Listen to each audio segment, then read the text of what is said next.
Hopefully the people in Zoom are seeing that view and not my presenter view. If you're seeing the wrong view, throw your hand up or a message in chat. We're good. Okay. So welcome back from lunch, everybody. Hopefully this talk will keep you all awake in your food coma state. I don't know about y'all, but I got in at like 9 this morning from flight delays, so I'm highly caffeinated and very tired. Hopefully this talk makes sense. So I wanted to start really by thanking the organizers for inviting me. I am now at Carnegie Mellon University, but when I was a first-year master's student at Case Western Reserve University, CLAWAR' was the first conference that accepted one of my papers and let me come give a talk. And so this conference has a really special place in my heart. So it's a real pleasure to be here and to share with you all the work that my research group is doing now, starting with some work in bioinspired robotics and then moving into this space of biohybrid robotics. And of course, that's not working. We'll use this. That's not working. Technical difficulties. There we go. Okay. We have to refocus around the Zoom windows. So of course, I don't really do any of the research anymore these days. So since I'm going to share a bunch of cool results that my lab is doing, I wanted to take a second to really highlight the people who are actually doing the science in my lab now. We've got a great team of graduate and undergraduate researchers, and this is really their work.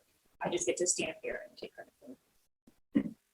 So in my lab, we are really motivated by the amazing capabilities that we see in animal systems, right?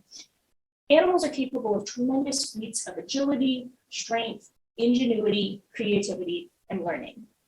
And they adapt and respond to these dynamic environments, learn from experience, and solve complex real-world problems. As engineers, these are the capabilities that we really want to capture in future robotic systems, right? And a lot of the research that we do as roboticists tend to be very application and translation driven, right? But over the course of this talk, I really want to try to convey this idea that many of us can and maybe even should also be basic scientists. And so with this in mind, my research group really focuses on bioinspired and biohybrid robotics. We want to be able to learn fundamental principles of actuation and control by studying and modeling biological organisms, and ultimately even harness these capabilities through identification of renewable materials that we can use in robots, development of new adaptable and sometimes even living actuators, development of energy efficient controllers, and ultimately bring us back to creating bioinspired soft robots that can either be deployed out into the real world or can help us test hypotheses from computational neuromechanics. And so today I wanted to kind of break this talk into two halves. The lines are doing interesting things on this projector. First, I really want to talk a little bit about this idea of robots as models for biology and a place where we as engineers can really intersect with biologists to provide platforms for basic science. And then I want to switch gears a little bit and try to convince you all to stop using plastic and start building biohybrid robots. And if even one of you agrees with me. So today I'm going to share some characteristic examples from our own work in these spaces, but these approaches are broadly translatable to many of the robotic systems we've seen even just this morning, and I'm sure that we'll see in the next session. So let's start with this idea of robots as models of biology. In this work, I think many roboticists in bioinspired robotics are, at a fundamental level, motivated by the question, how do animals generate multifunctional adaptable behavior, right? That's what we want in our robots. If we don't understand how the animals do it, it's really hard to reproduce in the robotic systems. However, studying this in animals is very challenging. And the biologists in the room can probably attest to this more than I can even. Animals have their own wants and needs and desires that they do not communicate to us, right? So in order to answer this question, we really need a tractable animal model. And what I mean by that is an animal where we can really interrogate the musculature and the nervous system in order to identify hypotheses about behavior. In my lab, we focus on the sea slug, Aplysia californica. I know this is climbing and walking robots, but hopefully by the end of this talk, you will be convinced that sea slug feeding is just like walking, right? This is a cyclic rhythmic behavior that the animal exhibits that we have a very good picture of the nervous system involved for. So for those of you who are not familiar with sea slugs, Aplysia californica is a robust marine sea slug. It lives off the southern coast of California, and the northern coast of Mexico and the Pacific. Is very robust with a relatively small nervous system. So the cerebral ganglia, the higher level controller, and the buccal ganglia, the motor controller, each have only about 2,000 neurons. Right? If you go talk to a neuroscientist, that's a tremendously small nervous system. And so we can actually get in and take measurements from individual cells. And there's decades of neuroscience research about this animal. Right? So we know a lot about how it works. And from a robotics standpoint, and I'm very into soft, squishy robots, the entire animal is a complex, soft, muscular body. And in particular, the feeding apparatus demonstrates these degrees of multifunctional behavior. It can attempt to bite food in its environment. It can grab food and pull it into the esophagus, which is swallowing, and it can spit out inedible food. Right? So we've got a cyclic rhythmic behavior that is multifunctional and responds to changes in the mechanical environment. And so using this animal model, what we start doing is trying to break down this problem, right? And for this, just a little bit of vocabulary, so everybody who's not a sea slug biologist can follow along. In this system, we have the feeding apparatus, the buccal mass, the motor control ganglia, and the higher level cerebral ganglia. And this problem, like many problems in bioinspired robotics, really breaks down into a multifunctional controller and a morphologically intelligent peripheral system. For the multifunctional controller, we really want to be able to predict and model these behaviors in real time. So for that, obviously, we would need a tractable animal model. Many folks in our robotics community do things like lampreys or C. elegans or simple walking CPGs. Aplysia is just another simple neural CPG type system. And we needed a computationally efficient model framework. So what we did is we developed a hybrid Boolean continuous model of feeding behavior and connected it to a model of the biomimetics. And what's really cool about kind of taking these robotics type approaches back into the biology is we can get this two-way communication between us and the neuroscientists. So the neuroscientists can come to us having identified key neurons and muscles in this behavior.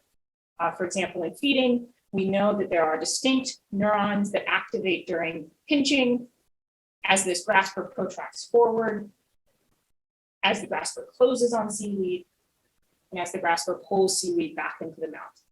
And this generates the swallowing force cycle. Right? And we can measure these individual units in animals repeatedly. We as engineers can then translate that into modeling approaches that work for the computational platforms we're dealing with. In our case, we approximated this as essentially a finite automata, right? So this is a Boolean network where we're using logic and on-off signals to represent neural activity. And we can build a model in layers that has all of the known neurons in the nervous system that we hypothesize are responsible for this behavior. Again, this isn't possible without the biologists in the loop. We can have this network take in external sensory cues, output motor commands, and provide sensory feedback back into the nervous system. And what's really exciting is that even with this simple model, we can start generating feeding-like behaviors. So if you've ever seen the movie Alien, just to try to give you a visual of what this is, right? The sea slugs have this internal grasper that kind of comes out like that mouth in Alien and grabs onto things and pulls them back in. We break this down into a couple key phases that we represent as a really simple kind of linear biomechanical model where the head can start at rest, the grasper can protract forward, close on seaweed, retract, and then release the seaweed and fall back to rest. That's what we want the model to do.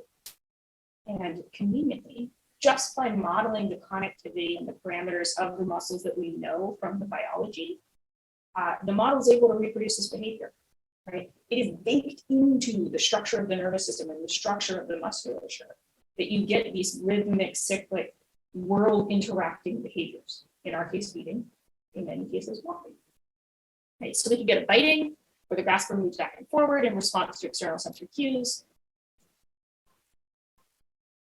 We can get swallowing, where there's actually cues that indicate seaweed is present. You get this strong force developed on the seaweed as it's pulling in. And we can get rejection, where the model spits back out food that it thinks is inedible. And these behaviors are fairly robust even with this simple Boolean method, right? So you don't have to know a lot of neuroscience to start bringing these principles into your robotic systems, right? Many of us use kind of basic CPG models in our bioinspired robots, but we can even take it a step further just by getting a little more input from the neuroscience. Oh, skipping my own animations. And the cool thing is this is also responsive to changes in the environment, right? So we can change the sensory cues that our simulated sea slug is experiencing and get changes in behavior, just like we want in our robots. So here we've got that sensory state change, and we get the change in behavior. And of course, this is all in simulation with a really simple biomechanics model. You're going, Vicky, you're a neuroscientist, not a roboticist. Where's the robot? And so, of course, you're absolutely right. There is a very kind of real problem in soft robotics translating from simulations to the real world, right? And especially for very complex soft robotic systems, as we would have if we tried to mimic all of these muscles from a Plizia, capturing that in simulation is going to be very computationally challenging, right? Furthermore, we know from, again, having friends who are biologists, that the mechanics of the periphery are really important to this behavior. You've got these dynamically changing shapes in these soft structures that actually change the mechanical advantage of individual muscles throughout the feeding behavior. And that generates this intelligent periphery, morphologically intelligent periphery. So this is where robots as models for biology really comes into play, right? If you have a system like this that is challenging to model, that is challenging for your biology friends to really break down into its constituent pieces because the animal is hungry or sleepy or just doesn't want to play today, we can build robots as kind of controlled platforms for testing these hypotheses. And so we've started doing this for this model, right? So we're now creating this biomimetic robotic model of the Plizia buccal mass. And in this model, we're trying to include physical representations of important feeding muscles and structures. So we've got key muscles that we know exist in the animal. These key retractor muscles, I1 and I3, we're just using kind of standard McKibben actuators. We needed these to be pretty small and fairly flexible, so we just made some slight modifications to the standard McKibben fabrication approach that many of you, I'm sure, are familiar with, where we're just using a latex balloon as the internal membrane for the system. One disadvantage with that is that they do fatigue pretty quickly. If anyone sees this and says, oh, I should do that. They fatigue pretty quickly. For our I3 rings, the muscles can be approximated as a toroid. So with these latex balloons, it's pretty easy to make a McKibben. It just acts as a toroid, gets you this kind of circumferential contraction direction. But there are also some really interesting muscles in biology. And a lot of the existing bioinspired actuators don't quite capture the shapes and fiber orientations that we're looking for. So for example, for the I2 actuator, in the animal, this is a really thin, flat muscle. And we wanted to try to capture that in the mechanics of the actuators. So for this, we're adapting the flat artificial muscle approach, where we've got kind of these little flat actuator units that are cast with a zero volume cavity using a dissolvable film. And we've just extended this so that we can fabricate them into these large arrays to get the fiber orientations where we want. And instead of using threads, we're using a cut polyester film as our reinforcing fibers, just so that we can get more geometric freedom in this platform. And then we also have to build the internal grasping apparatus, the opener and closer that actually would grab onto seaweed. And here you can just see a cross section of what's going on inside of that. And thus, Slugbot is born. Here's a video of Slug Robot doing all of its sluggy things. Slugs are very slow.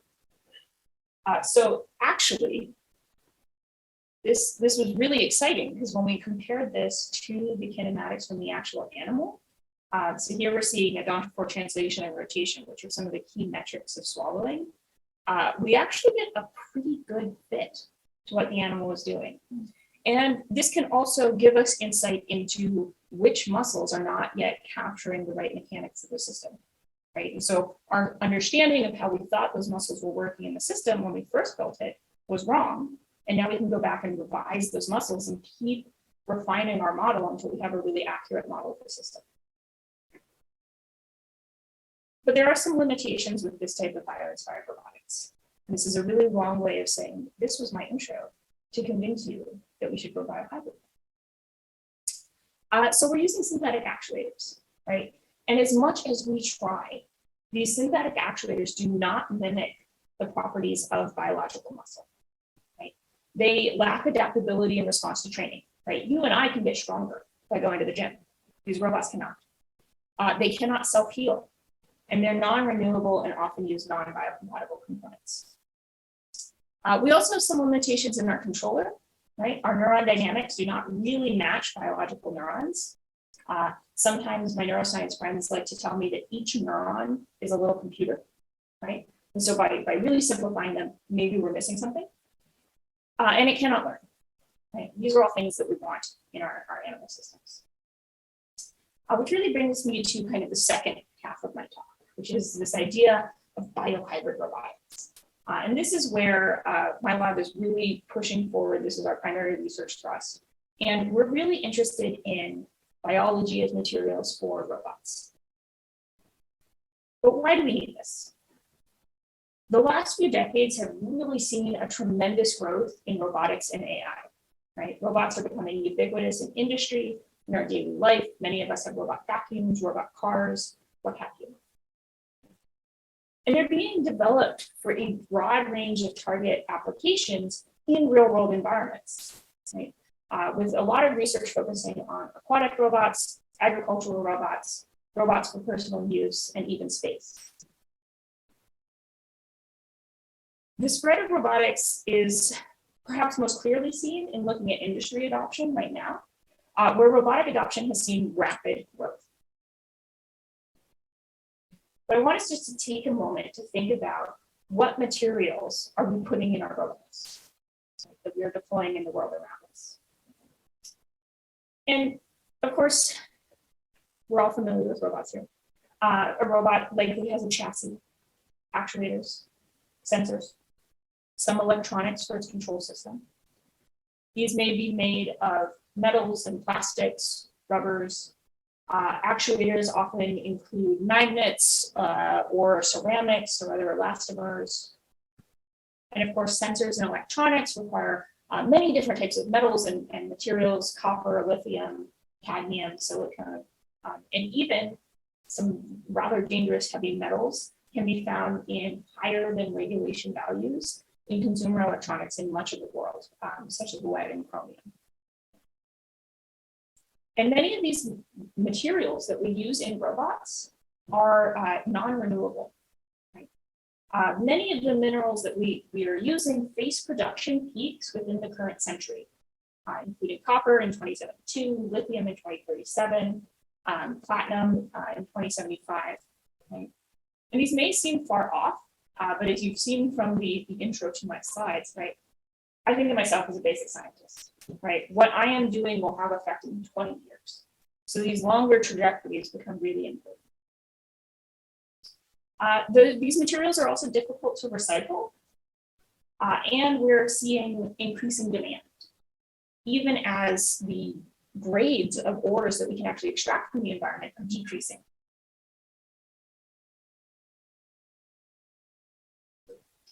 So to obtain these materials, not only does the mining that we use produce hazardous runoff that can affect nearby groundwater and watersheds, but many mining sites that support the global electronics industry exist in areas with fewer worker protection laws, and it can result in really tragic scenarios for workers in these environments.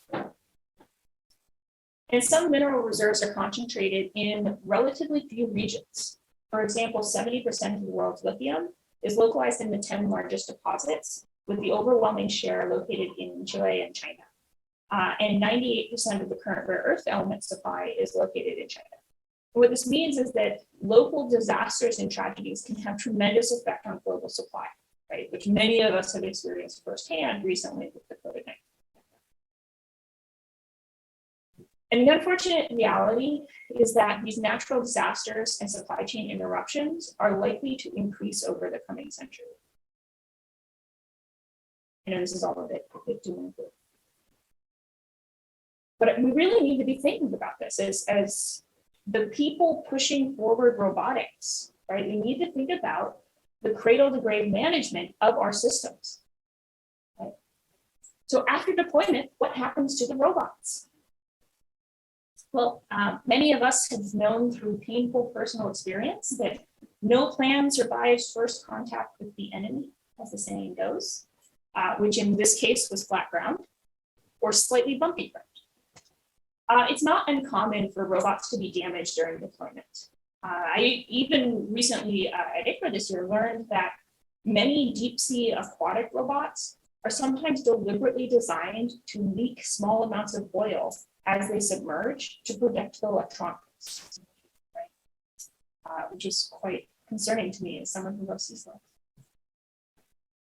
And ultimately, if we're doing our job correctly, our robots should become obsolete, right? Because we are trying to always advance the future of robotics. Perhaps some will end up in a museum, but many more will be parted out until even their individual components are obsolete. And I fully admit our consumer laptops, phones, consumer electronics in general have a much bigger effect on all of these supply and demand consequences and on the growing mountains of e-waste all around us.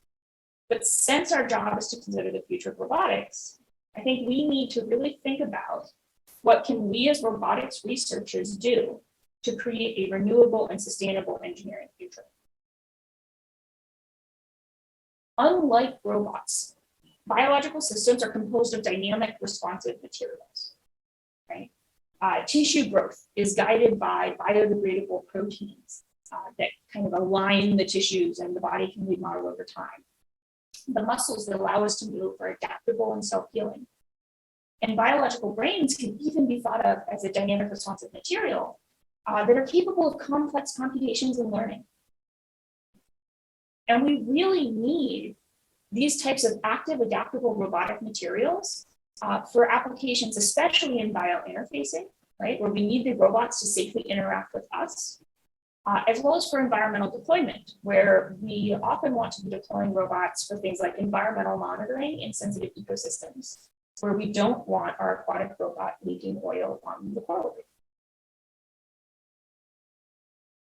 And to address this need, biohybrid robotics and biohybrid research in general is a growing field.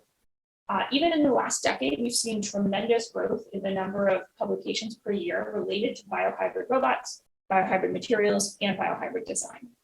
So for any of you junior trainees in the lab, in the room, if this seems of interest to you, it is a growing area of interest. So what is a biohybrid robot? At a high level, we can separate the field broadly into three categories. And before I really dive into this, I just want to acknowledge a team of fantastic co-authors. We've recently put together a perspective piece on this topic that I'm grabbing these figures from. These are great folks. You should check out all their research too. So we can kind of start from the small scale. At the single cell level, we find microorganism plots. These are robots that harness bacteria, spermatozoa, algae as the actuating system for the robot.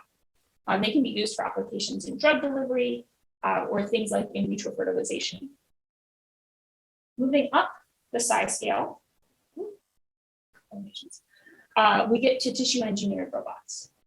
And this is where we can actually go in and take techniques from biomedical engineering and tissue engineering and grow our own muscles or neural organoids as actuators or control systems for robotic devices. And you're seeing here examples of a little fish robot or a pump that's actually driven by heart cells.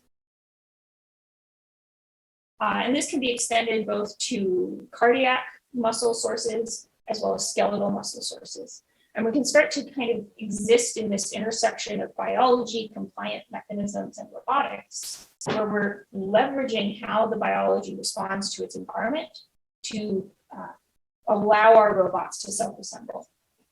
And these can even function sometimes in air. And so at the biggest level, kind of to round things out, many of you have probably also heard of cyborg robots. And this is an approach where rather than trying to grow our biohybrid robots from individual cells, researchers have actually developed techniques to interface microelectronic systems with a living organism, typically insects or jellyfish, or in some cases, even just using the natural behavior of the organism itself as the robotic system. So this is a jellyfish that Nicole Zhu developed that they can actually steer in the ocean. And this is a clam. Clams actually open and close depending on pollutants in the environment. So you can use that as a water monitor. And of course, there have been examples of flying beetles and cyborg locusts where you can control steering during flight or you can induce jumping. And these types of systems have a lot of applications potentially in search and rescue or the type of environments where you need a small, robust robot to run around. So my research typically, I've focused more on tissue-based biohybrids, but I wanted to just give a little context of the broader field as well.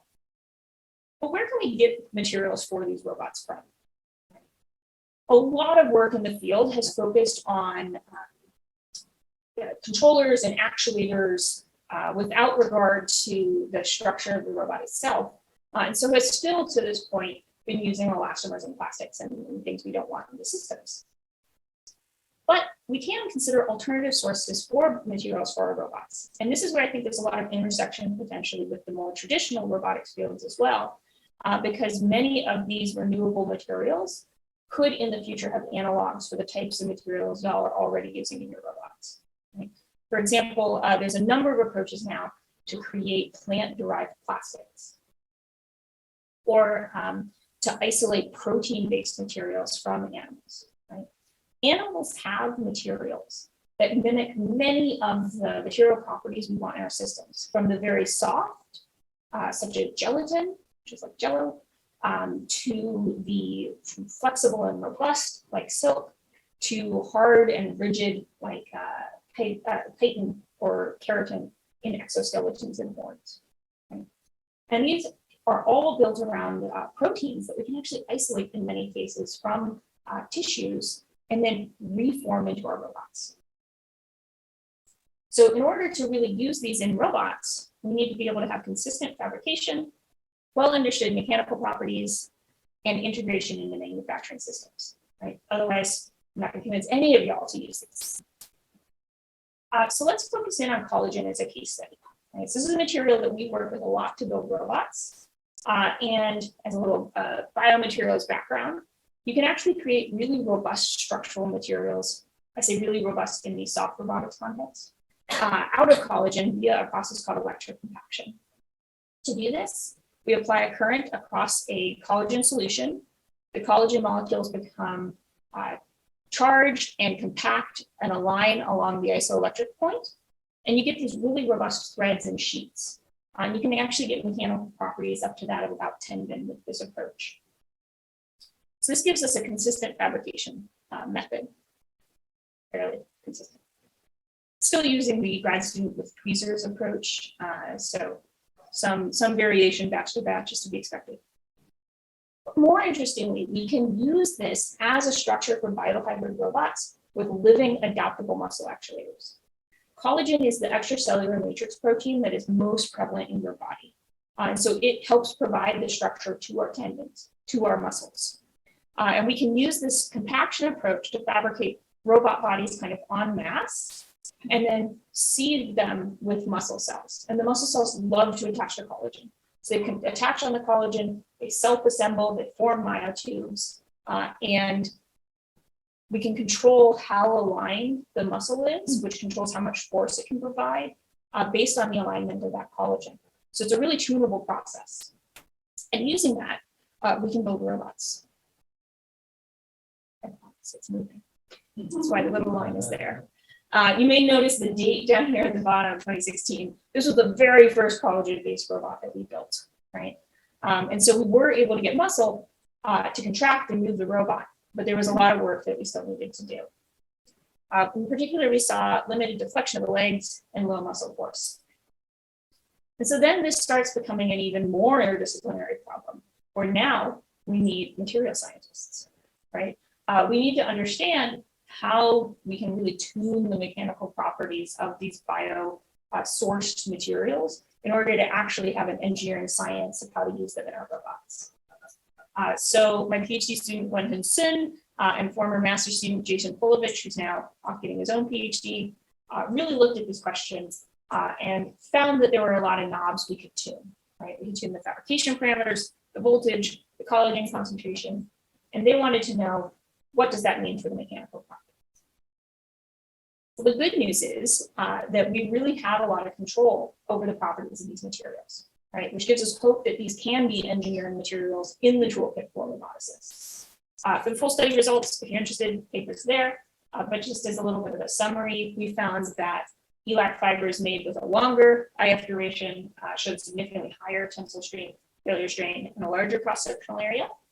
And ELAC fibers made with a low IF voltage exhibited significantly lower tensile strength modulus and a smaller cross-sectional area. And that with joint effects of these properties, we could get a huge range of tensile moduli. Big from a biomaterial, soft robots. It's always fun to give this talk to people who like build with steel, and they're looking at that and going, that's nothing. But we now have well understood mechanical properties. So what about integration into manufacturing systems? As you all know, this is going to often be really application dependent, right? How you use this, how you manufacture with it depends on what you're trying to build. Right? For us, we're trying to build 3D muscle tissues with embedded fibers so that we can really attach these to robotic systems, just like how your tendons attach your muscle to your bones. So we're adapting an approach called free-form reversible embedding of suspended hydrogels, or fresh printing, which was developed by my collaborator, Dr. Adam Kleinberg. And the way this works is that you have a shear thinning support bath that you move your needle through and deposit a hydrogel or a soft elastomer in. So this can also be used for more conventional soft robotic materials. It's compatible with a wide range of hydrogel inks, and because the hydrogel is shear thinning, when you move the needle through, it acts like a liquid, but when you stop, it acts like a solid. And so it supports overhangs and really small features that you wouldn't be able to print otherwise. But as with all hydrogel fabrication approaches, the resulting hydrogels are pretty weak, and we need to be able to embed this structural reinforcement. So to do this, we're using a custom-built fiber extruder that we've combined with the original fresh printing Replistrator syringe pump and an open source 3D printer to create a multi-material, long fiber embedding, soft material 3D printing fabrication platform, which we shortened to LFE Fresh, because that's just too much to say all at once. The way this works is we can prefabricate fibers and feed them through a soft extrusion mechanism where the fiber goes through a series of guiding tubes and it's a gentle force applied to it as we're moving the nozzle in the support bath. And so we can lay down layers of hydrogel, embed fibers, lay down more hydrogel if we need. And then with Fresh, the way it works is that it's in this temperature sensitive bath. And so you just raise the temperature, the bath melts, and you can get your part out. And this approach gives us pretty good print fidelity. So here you're seeing an OCT image showing the fibers do indeed embed in the material. And we get reasonable displacements for this initial prototype. And this can actually be further improved with a closed loop computer vision system that we developed in that most recent publication. And this fiber embedding approach can really strengthen the mechanics of your soft material, right? So for anybody who's doing soft robotics, perhaps this is of interest to other inks as well, PDMS, things like that. But with these fiber reinforced composites, we're able to get a significant improvement in the tensile modulus of these materials, as well as improvement in strength and bending. This approach is compatible with a wide range of fibers. We've tested silk, polyester, nylon, single ply, triple ply, collagen, this weird ink when made out of alginate and silver nanoflakes. And we've tested it in alginate and collagen hydrogels. You can print single fibers, multiple fibers, 2D, 3D, all sorts of fun things. And so now we've got integration into manufacturing systems. So this has been a lot of me talking about my own work, right? But where does this go next? Like, as with any good keynote, I should stand here and tell you what I think the future should be. And y'all have to listen. So we've got some ongoing challenges in biohybrid and bioinspired robotics. Right? Whenever you try to use living or biological materials in your robots, there's a challenge of life support that we haven't had to think about as a field yet, right? We think about energy, but what about food, right? What about protecting our robot from bacteria, right? They're going to want to go in and eat up your robot. We also need to scale this sort of manufacturing approach to make it more broadly usable to all of you. And for folks to really be convinced that they should use muscle in their robots, there's a lot of basic research needed to increase the force that we can get out of these actuators. And that's not even getting into the work that my group's been doing in creating living programmable organic controllers. But ultimately, our goal is to create these autonomous biodegradable robots. As a community, there's a lot that we can do to address these challenges, but a lot of it is going to require us to start collaborating more closely in these multidisciplinary teams. I did a quick search on Web of Science for biohybrid publications and was trying to see what types of journals people are publishing in. It's all over the place, right? And multidisciplinary is the biggest of these boxes, right? So that's even more all over the place. So I really want to kind of communicate to you all that biohybrid and even bioinspired robotics research is really going to require a diverse STEM workforce and diverse collaborations between disciplines. We can all strive to foster this multidisciplinarity and diversity in our own research. Okay? I was incredibly fortunate during my training. Fortunate, some would say unfortunate. I had 3 PhD advisors. For those of you who have 1, and that's enough, I understand. But they were fantastic. So I received my PhD training from a roboticist, a tissue engineer, and a neuroscientist, right? And had to learn how to communicate between all 3 of them, right? And so it was a great learning experience that really taught me the language I needed to understand the robotics, right? And to understand the biology and bring them together. We can all foster this for our trainees, and for trainees out there, you can seek this type of mentorship out. This is important because the diversity of our own experiences is foundational to our field, right? Inspired is in the name. And inspiration is inherently shaped by our world lens, right? And our experiences. That might be your degree, right? What your training is in. That might be your hobbies, right? What are your world experiences beyond the lab? That may also have to do with your lived experiences, right? Did you grow up in one place? Did you travel a lot? What were the challenges you saw, right? And so we need all of that from all of you to really advance this field forward. So where is bioinspired and biohybrid robotics going next? It's really up to us, right? And up to y'all. And I think I'm probably about out of time. So I really just want to leave you all with a question to think about. How can you leverage biodegradable materials in your own research? And of course, happy to acknowledge my funding agencies who let me do all this crazy stuff and the trainees who actually do it.